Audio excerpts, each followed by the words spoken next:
Hello दोस्तों। तो आज हम लीड कोड की लॉन्गेस्ट इंक्रीजिंग सब्सिक्वेंस प्रॉब्लम करने वाले हैं। ये लीड कोड की मीडियम लेवल की प्रॉब्लम है और ये प्रॉब्लम बोलती है कि अगर हमें कोई एक एरे गिवन है तो हमें उसमें लॉन्गेस्ट इंक्रीजिंग सब्सिक्वेंस प्रिंट करवाना है, उसकी लेंथ प्रिंट करवानी है।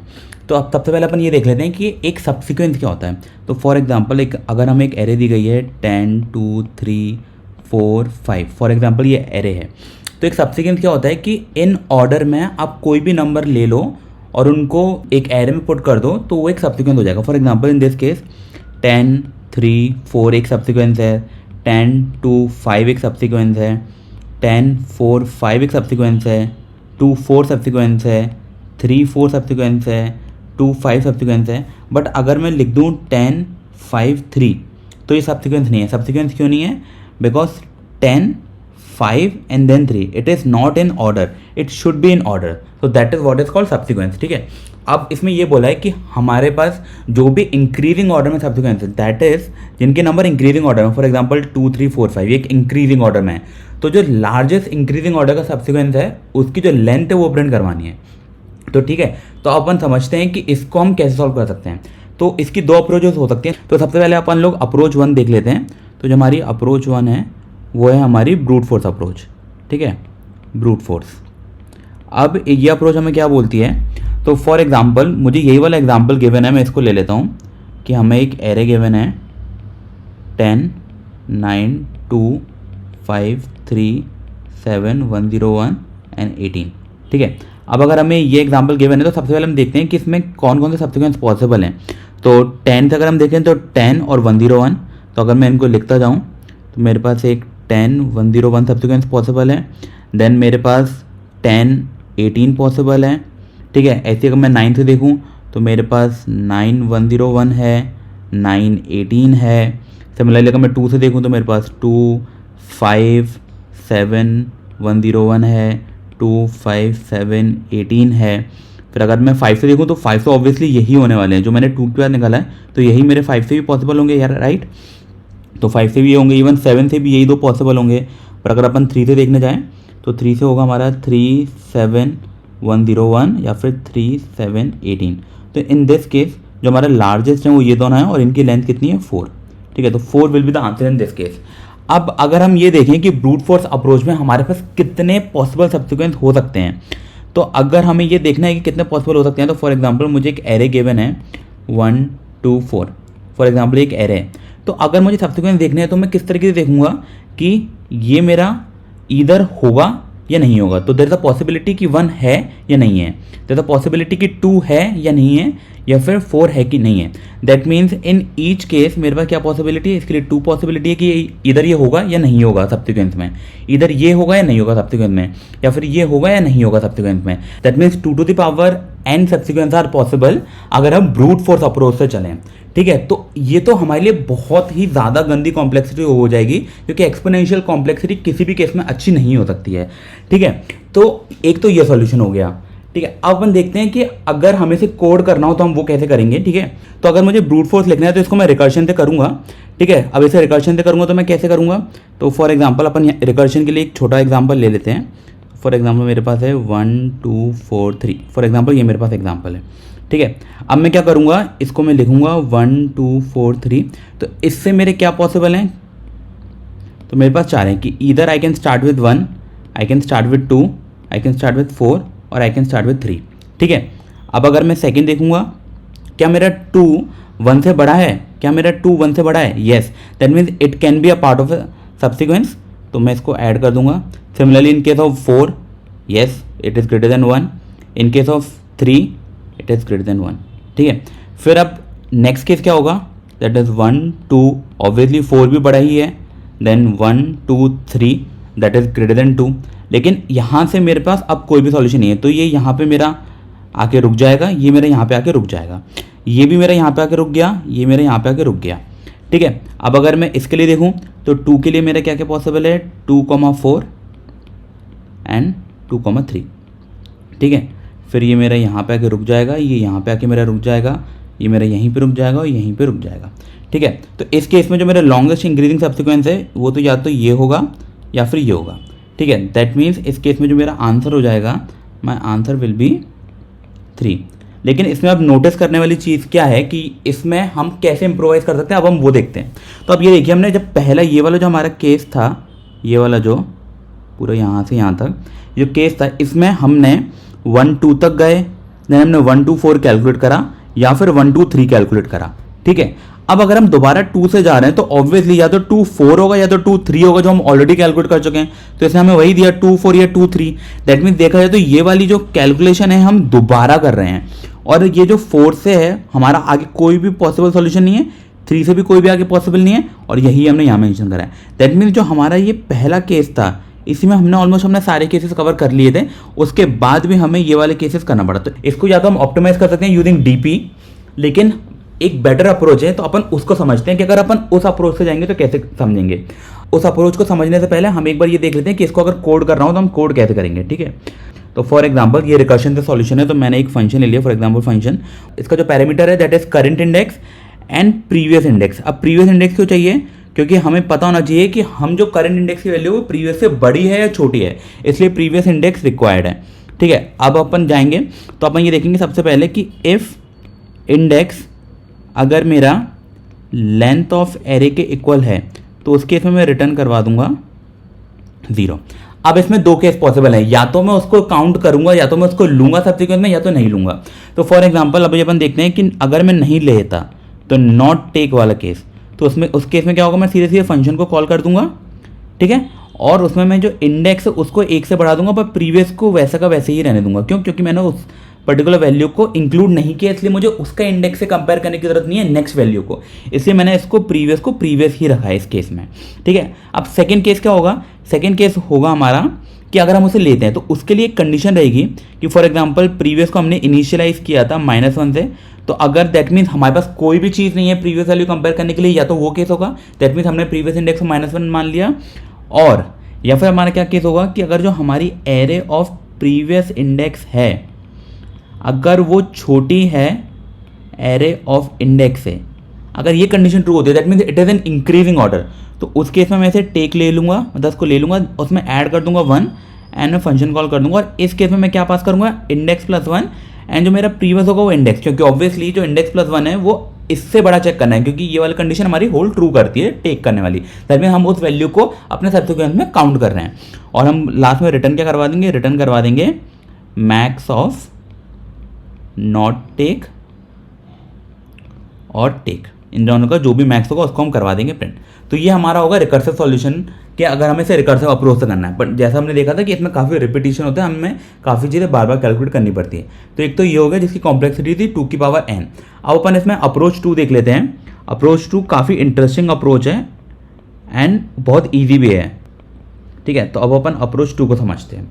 तो अप्रोच 2 के लिए हम क्या करेंगे, फॉर एग्जाम्पल मेरे पास एरे यही है 1 2 4 3, मैंने यही एक एरे लेके चल रहा हूँ, ठीक है। अब मैं क्या करूँगा, सबसे पहले कि मैं एक LIS डिफाइन कर दूंगा। LIS क्या है, मेरा लॉन्गेस्ट इंक्रीजिंग सब्सिक्वेंस। तो फॉर एग्जांपल मैंने एक LIS वेरिएबल बना दिया, और मैं क्या करूँगा, वो एक एरे रहेगा, उस एरे में इनिशियलाइज होंगी सारी वैल्यू 1 से, क्योंकि longest increasing subsequence initial stage में 1 तो होगा ही सबका। आई मीन अगर ये मैं फॉर एग्जांपल एक रिवर्स ऑर्डर में भी ले लूँ, फॉर एग्जाम्पल 4 3 2 1, तो इस केस में जो मेरा लॉन्गेस्ट इंक्रीजिंग सब्सिक्वेंस है उसकी लेंथ 1 तो होगी ना, that means I can count that number itself at least. तो इनिशियल, इसलिए मैं इसे इनिशियलाइज करूँगा 1 से। तो मैंने क्या कर दिया, एरे का साइज 4 था तो मैंने 4 वैल्यूज डाल दी। अब मैं क्या करूँगा, अब मैं इसे चेक करूँगा किस तरीके से, वो अपन देखते हैं। तो मैं इसमें अगर इसका साइज 4 है तो मैं क्या करूँगा, मैं सबसे पहले स्टार्टिंग से पहले इंडेक्स तक देखूँगा, ठीक है। तो मैंने क्या किया, एक सब एरे बनाई 1, ठीक है। सेकंड क्या करूँगा, मैं 1 और 2 को देखूँगा, तो उस केस में क्या बनाया मैंने 1 और 2, ठीक है।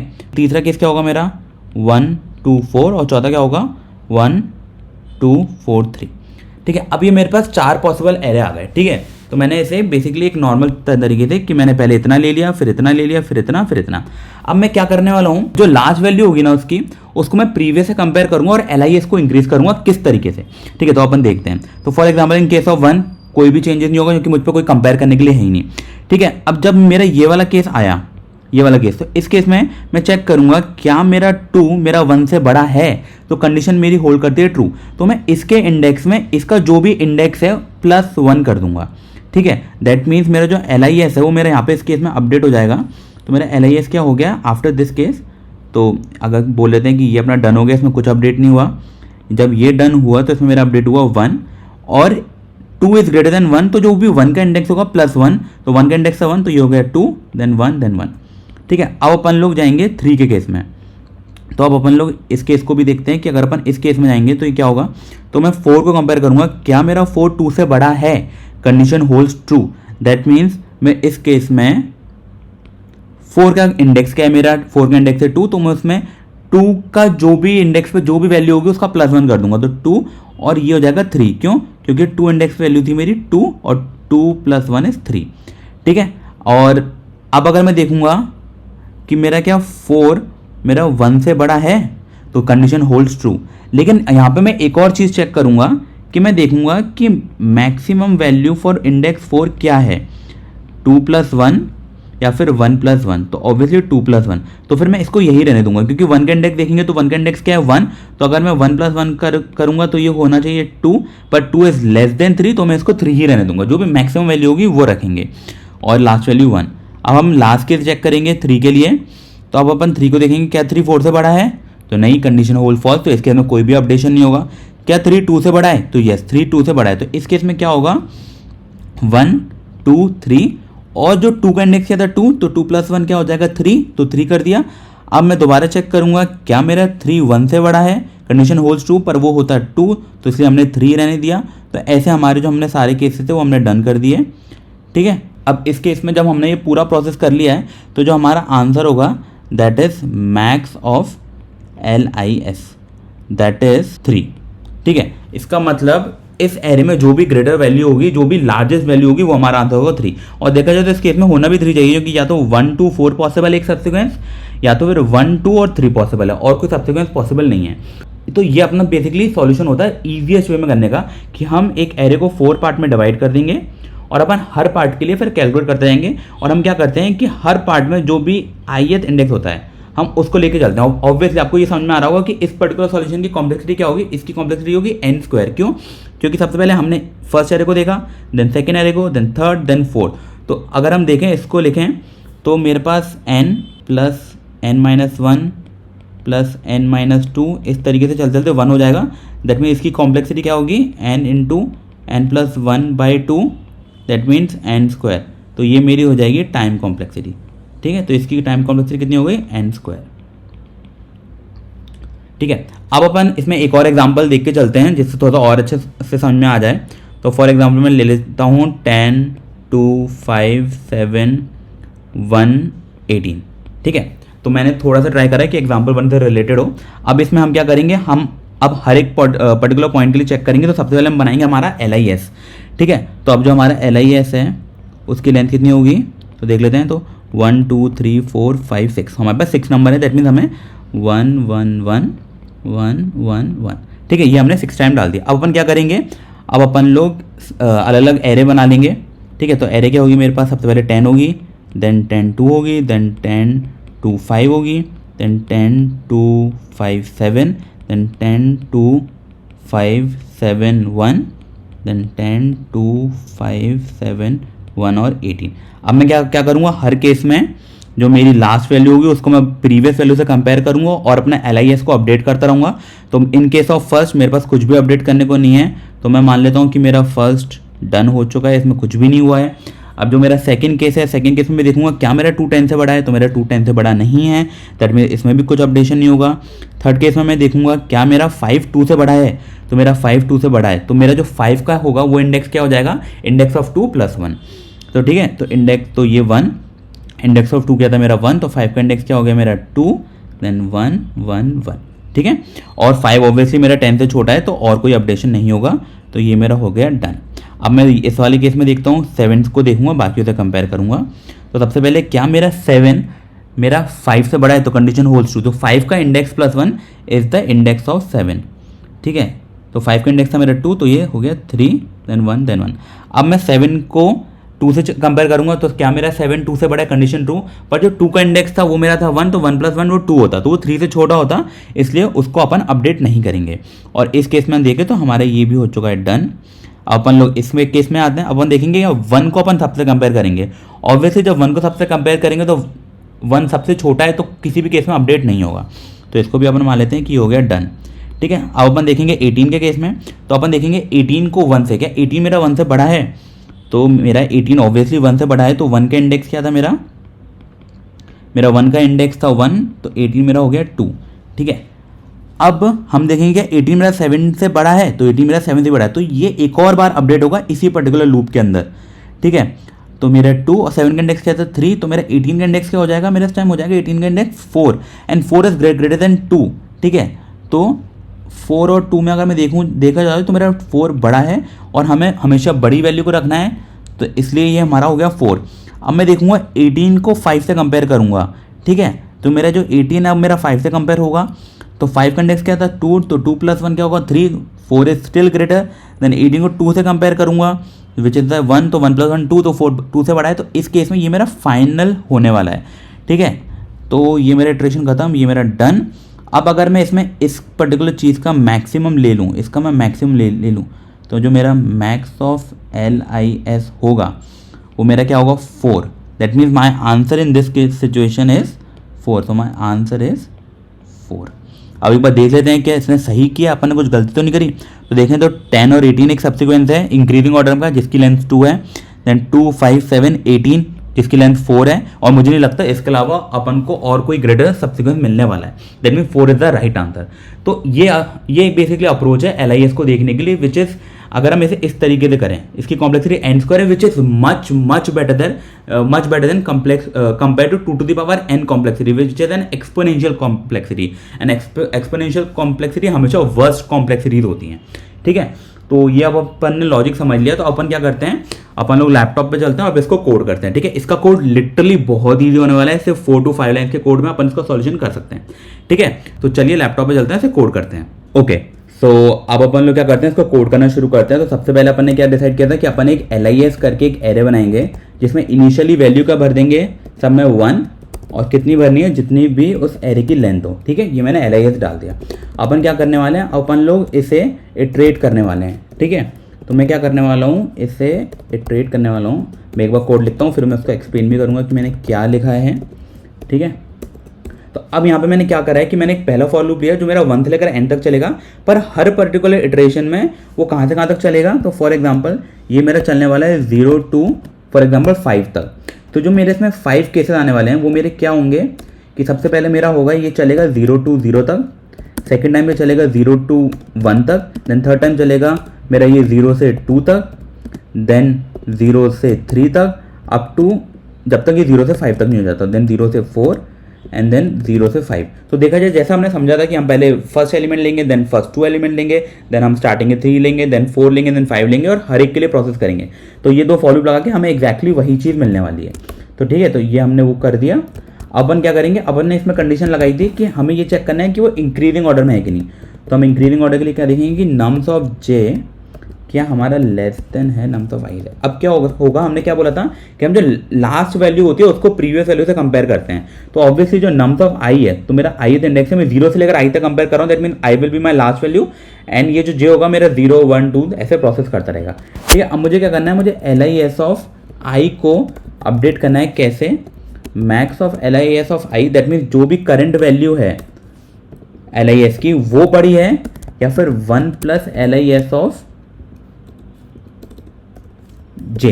दैट मीन्स मैं जिस पर्टिकुलर वैल्यू से उसे कंपेयर कर रहा हूँ उसका जो भी इंडेक्स है उसमें +1 कर दूंगा, जैसा हमने देखा था।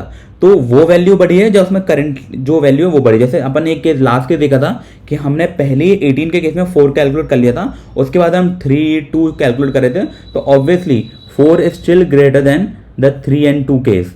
इसलिए इस केस में हमने इसे LIS को अपडेट नहीं किया। पर देयर आर केसेस जिसमें हमने LIS को अपडेट किया था कि स्टार्टिंग में वो 2 था, फिर उसमें अगर हमने 1 प्लस किया तो 3 होते जा रहा, तो वो भी केसेस थे। तो इसीलिए हमारे ये 2 केसेस हैं कि या तो अभी जो वैल्यू वो या फिर जिस भी इंडेक्स से हम इसे कंपेयर कर रहे हैं अगर ये इंक्रीज है तो उसमें 1 प्लस कर देंगे। ठीक है, तो ये हमारा हो गया। अब इसमें हम क्या कर देंगे, हमारा आंसर क्या होगा, मैक्स ऑफ LIS। जो भी LIS एरे की मैक्स वैल्यू होगी वो हमारा आंसर होगा। ठीक है, तो बस इतना ही कोड है इसका और यही हमारा होना चाहिए। अब हम देख लेते हैं इसमें कोई एरर वेरर तो नहीं है। तो ये हमारा बिल्कुल करेक्ट चल गया है। ठीक है, तो हमारे जो भी टेस्ट केसेस है सक्सेसफुली पास हो चुके हैं। अब इसको सबमिट कर लेते हैं। तो तो ये हमारा सक्सेसफुली सबमिट हो चुका है। तो ये था हमारा मीडियम लेवल की problem, longest increasing subsequence, which is very easy to code. समझने में थोड़ा सा अगर आप आउट ऑफ द बॉक्स सोचेंगे तो हो सकता है, लेकिन अपन इस ऐसी प्रॉब्लम्स और करते रहेंगे तो हो सकता है अपन लोग मोस्ट ऑफ चीज़ें कवर कर लें और अपन को लॉजिक्स बनने लगेंगी easily. So thank you for the video guys, मिलते हैं अगली वीडियो में, बाय।